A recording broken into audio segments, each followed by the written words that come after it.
Hi, I'm Will Dubin, and in this relatively brief course, you'll solve one of the most important puzzles of your life.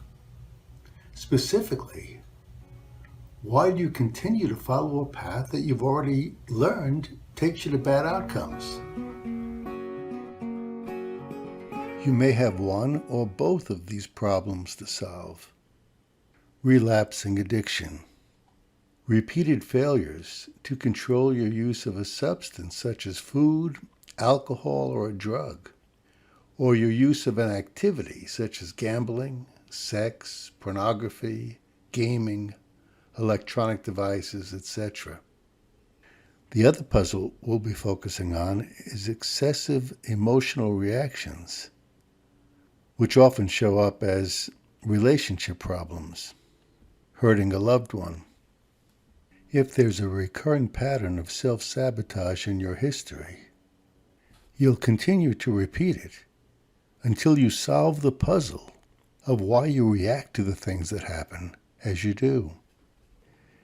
It would be even more puzzling if you not only recognize the recurring pattern of choosing a path that leads to a bad outcome and promising yourself or someone else that you would not make that mistake again, and then making that very same error again and again.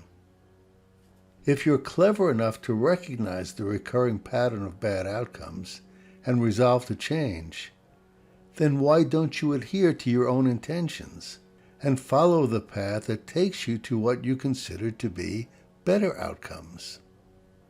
The silver lining of these recurring patterns is that the repetitions give you the opportunity to study what causes you to make the choices you make in the high-risk situations that you make them. Discovering why you react as you do during moments of great stress and temptation will spare you a lifetime of bad outcomes.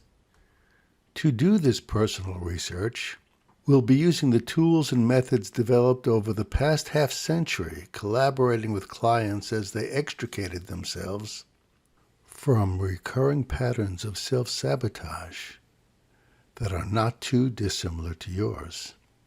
The first task is discovering what causes you to act as you do during crises of stress and temptation, and then to use this knowledge of yourself to exercise a mindful influence on how you react to the things that happen. So to begin your personal research, think back on your personal history and see if you can identify a recurring pattern of bad outcomes. For example, intending to control your use of an incentive, a substance or an activity, or promising you would not hurt the one you love.